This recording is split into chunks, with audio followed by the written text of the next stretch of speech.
Assalamualaikum warahmatullahi wabarakatuh. Assalatu wassalamu asrofil anbiya'i wal mursalin wa ala alihi washabihi ajmain, amma ba'du. Yang saya hormati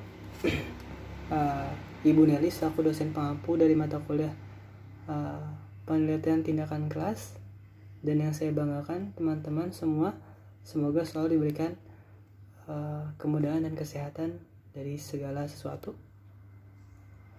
Baik, di sini saya akan memaparkan beberapa poin dari materi kita kali ini, yaitu tentang sistematika laporan penelitian tindakan kelas bab 3. Untuk pembahasannya, yang pertama itu setting penelitian, yang kedua subjek penelitian, yang ketiga sumber data, yang keempat teknik dan alat pengumpulan data, yang kelima itu teknik analisis data, yang keenam indikator kinerja, dan yang terakhir itu prosedur penelitian. Pertama ada setting penelitian, itu dibagi menjadi 2 poin. Poin pertama yaitu metode penelitian. Nah, metode penelitian itu adalah metode, yaitu proses, prinsip, dan tata cara pemecahan suatu masalah, sedangkan penelitian adalah pemeriksaan secara hati-hati, tekun, dan tuntas terhadap suatu gejala untuk menambah pengetahuan setiap manusia. Nah, maka kita dapat mengartikan metode penelitian itu sebagai proses, prinsip-prinsip, dan tata cara untuk memecahkan masalah yang dihadapi dalam melakukan penelitian. Menurut Sutrisno Hadi yang dijelaskan dalam bukunya bahwa metode penelitian adalah metode yang menyajikan bagaimana caranya atau langkah-langkah yang harus diambil dalam suatu penelitian secara sistematis dan logis, sehingga dapat dipertanggungjawabkan hasilnya atau kebenaran dari penelitian tersebut. Nah, menurut jenisnya, metode penelitian ini termasuk penelitian lapangan atau field research karena objeknya adalah dilakukan di lapangan, yakni di sekolah-sekolah yang berada di bawah naungan Kementerian Agama dan Dinas Pendidikan pemerintah Kabupaten Siak. Adapun metode yang digunakan dalam penelitian itu deskriptif kualitatif, yaitu suatu prosedur penelitian yang menggunakan data deskriptif berupa kata-kata dari penulisannya atau dari lisan dari orang-orang dan pelaku yang dapat diamati, istilahnya sebagai wawancara. Adapun poin kedua itu tempat dan waktu. Tempat dan waktu ini termasuk dalam kapan dan di mana kita melakukan sebuah penelitian. Seperti apa yang tadi saya jelaskan, tempat ini yaitu di sekolah-sekolah atau di Kementerian Agama dan Dinas Pendidikan Kabupaten Siak. Waktunya sesuai dengan kapan kita melakukan penelitian. Yang kedua ada subjek dan objek penelitian. Yang menjadi subjek penelitian ini adalah Undang-Undang Otonomi Daerah atau Undang-Undang Nomor 22 Tahun 1999 yang kemudian diperkuat oleh Undang-Undang Nomor 32 Tahun 2004 tentang pemerintah daerah. Nah, adapun yang menjadi objek adalah implikasi Undang-Undang Otonomi Daerah terhadap madrasah dan sekolah di Kabupaten Siak. Yang ketiga itu sumber data. Sumber data ini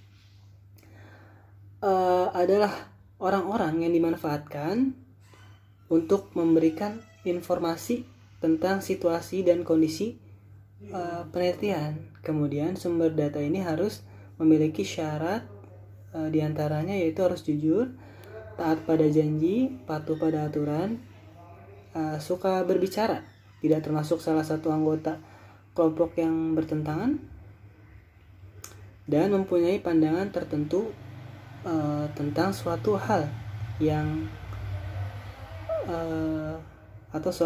atau tentang suatu peristiwa. Jadi sumber data ini kita bisa dapatkan dari hasil wawancara kepada setiap orang atau masyarakat di sebuah penelitian tersebut. Baik, terima kasih. Itu beberapa poin yang saya sampaikan. Mangga dilanjutkan ke pemateri selanjutnya.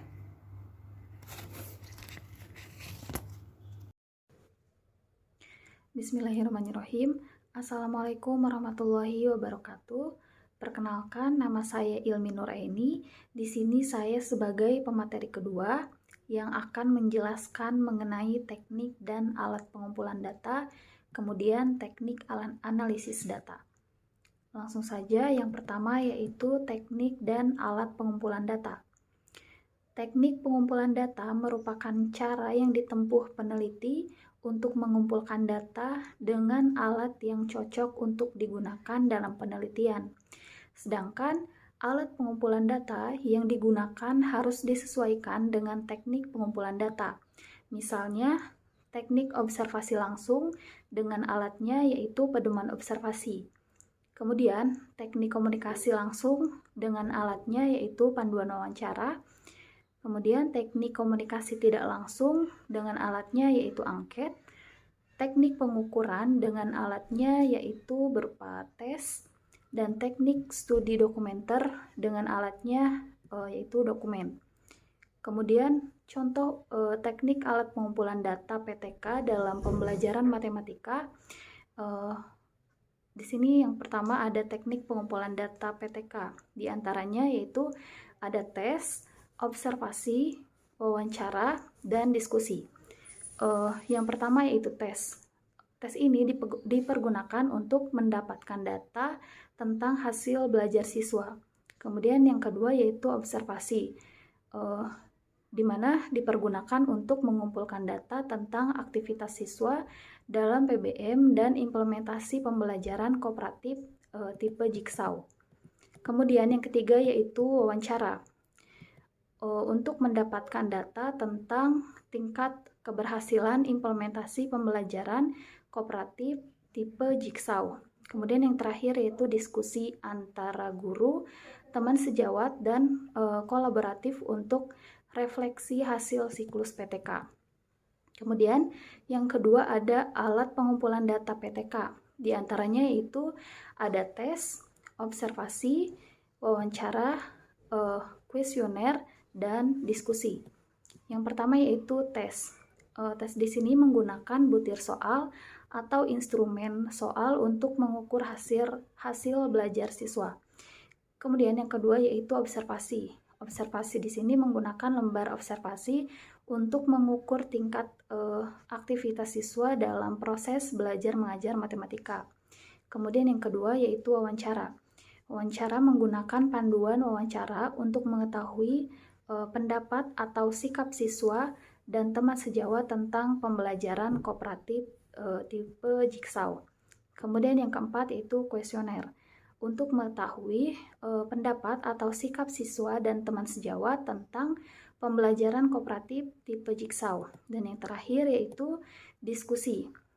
Diskusi menggunakan lembar hasil pengamatan. Selanjutnya yaitu teknik analisis data. Analisis data adalah proses mencari dan menyusun secara sistematis data yang diperoleh dari hasil wawancara, catatan lapangan, dan bahan-bahan lain, sehingga dapat mudah dipahami dan hasil temuannya dapat diinformasikan kepada orang lain. Di sini Mills mengemukakan beberapa teknik analisis data pada penelitian tindakan. Yang pertama yaitu mengidentifikasikan tema-tema. Dari data yang terkumpul melalui proses induktif dapat diidentifikasikan menjadi tema-tema tertentu. Penarikan kesimpulan berdasarkan keadaan yang khusus untuk diperlakukan secara umum. Yang kedua yaitu membuat kode pada hasil survei, interview, dan angket. Pengkodean ini dapat dilakukan untuk mengkelompokkan pada kegiatan perencanaan, pelaksanaan, evaluasi, dan sebagainya. Yang ketiga yaitu mengajukan pertanyaan kunci. Pertanyaan kunci di sini membantu mensistematiskan data yang dapat membentuk informasi yang bermakna. Yang keempat yaitu peta konsep, memetakan secara visual faktor-faktor yang terkait dengan subjek, data, proses pembelajaran, masalah, dan sebagainya. Kemudian yang kelima yaitu analisis faktor yang mendahului dan mengikuti. Yang keenam yaitu penyajian hasil temuan dalam bentuk tabel, grafik, peta, bagan, gambar, dan lain-lain. Kemudian yang terakhir yaitu mengemukakan apa yang belum ditemukan. Data dalam PTK ini adalah segala bentuk informasi yang terkait dengan kondisi, proses, dan keterlaksanaan pembelajaran, serta hasil belajar yang diperoleh siswa. Analisis data dalam PTK adalah suatu kegiatan mencermati atau menelaah, menguraikan, dan mengkaitkan setiap informasi yang terkait dengan kondisi awal proses belajar dan hasil pembelajaran untuk memperoleh simpulan tentang keberhasilan tindakan perbaikan pembelajaran. Data yang diperoleh dapat dikelompokkan menjadi dua, yaitu data kualitatif dan data kuantitatif. Yang pertama yaitu teknik analisis data kualitatif. Ada berbagai teknik analisis data seperti teknik analisis data kualitatif dengan model interaktif. Analisis interaktif terdiri dari 3 komponen, yaitu reduksi data, paparan data, dan penarikan kesimpulan. Langkah-langkah yang perlu dilakukan dalam analisis data seperti ini, yang pertama yaitu memilih data atau reduksi data. Pada langkah pemilihan data ini, pilihlah data yang relevan dengan tujuan perbaikan pembelajaran. Data yang tidak relevan dapat dibuang dan jika dianggap perlu, guru peserta dapat menambahkan data baru dengan mengingat kembali peristiwa atau fenomena yang terjadi selama pelaksanaan rencana tindakan. Kemudian, yang kedua yaitu mendeskripsikan data hasil temuan atau memaparkan data. Pada kegiatan ini, guru peserta membuat deskripsi dari langkah yang akan dilakukan pada kegiatan tersebut. Kemudian yang ketiga yaitu menarik kesimpulan hasil deskripsi. Berdasarkan deskripsi yang telah dibuat pada langkah tersebut, selanjutnya dapat ditarik kesimpulan hasil pelaksanaan rencana tindakan yang telah dilakukan. Kemudian yaitu yang kedua teknik analisis data kuantitatif. Data kuantitatif dalam PTK umumnya berupa angka-angka sederhana seperti nilai tes hasil belajar, distribusi frekuensi, presentasi, skor dari hasil angket, dan seterusnya. Data kuantitatif dapat dianalisis secara deskriptif, antara lain dengan menghitung jumlah, menghitung rata-rata, menghitung nilai presentasi, dan yang terakhir itu membuat grafik. Selanjutnya adalah materi tentang indikator kinerja. Dalam penyusunan proposal PTK perlu dikemukakan indikator kinerja, sebab melalui rumusan indikator kinerja ini akan memudahkan bagi peneliti dalam mengukur keberhasilan penelitian yang telah dilakukannya. Bagaimana mungkin seorang peneliti dapat menyatakan kegiatan penelitiannya berhasil tanpa didasari penetapan indikator-indikator pengukurnya terlebih dahulu? Kemungkinan tersebut sangat kecil, kecuali itu terjadi pada kegiatan penelitian dasar. Jadi, indikator kinerja dalam PTK adalah rumusan kinerja yang akan dijadikan acuan bagi peneliti untuk menentukan keberhasilan atau keefektifan tindakan yang telah dilakukan. Indikator kinerja tersebut dapat disajikan secara deskriptif dengan disertai tolak ukur kuantitatifnya, atau dibuat dalam bentuk tabel yang di dalamnya berisi deskripsi dan tolak ukur kuantitatif. Contoh, pada umumnya kualitas pembelajaran dapat dilihat dari segi proses dan hasil. Proses pembelajaran dikatakan berhasil bila setidaknya 75 siswa terlibat aktif, baik secara fisik, mental, maupun sosial selama pembelajaran berlangsung. Selain itu, siswa juga harus menunjukkan semangat yang tinggi dalam belajarnya. Dari segi hasil, proses pembelajaran dikatakan berhasil apabila setidaknya terdapat 75 siswa mengalami perubahan positif dan memiliki output bermutu tinggi. Nah, penjelasan tersebut dapat disimpulkan bahwa indikator keberhasilan dalam penelitian ini adalah terjadi peningkatan kualitas proses dan hasil pembelajaran. Kemudian, proses pembelajaran dikatakan berhasil bila setidaknya 75 siswa fokus dan aktif dalam pembelajaran. Dari aspek hasil, setidaknya terdapat 75 siswa mampu mengerjakan soal menulis kalimat sederhana berhuruf Jawa dengan perolehan nilai 70-60 sesuai batas KKM atau untuk mengukur keberhasilan tindakan. Peneliti perlu merumuskan indikator-indikatornya.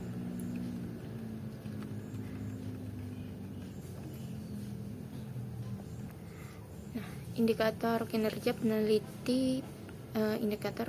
penelitian, aspek yang diukur kondisi awal, kondisi akhir, presentasi, target capaian siklus indikator keberhasilan kemampuan siswa dalam menganalisis proses pekerjaan rendah, tinggi 70 diamati dari jumlah siswa yang memperoleh nilai 70 ke atas sesuai standar KKM.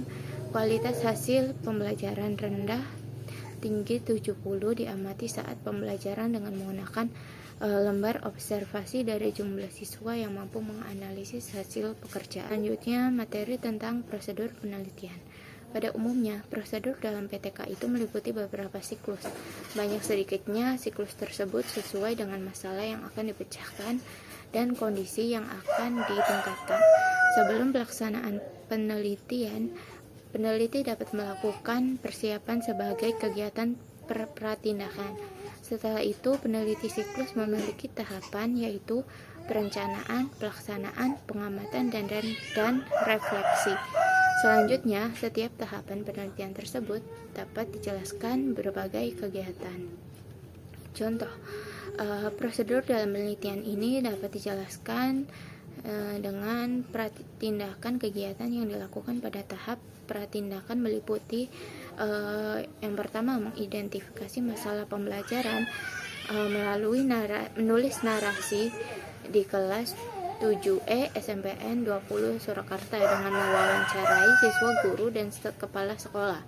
Hasil wawancara itu diuji kebenarannya dengan melakukan observasi pembelajaran menulis narasi yang dilakukan guru di kelas. Yang kedua adalah menganalisis masalah pembelajaran menulis narasi yang didasari pada teori sesuai dengan teori dan penelitian yang relevan.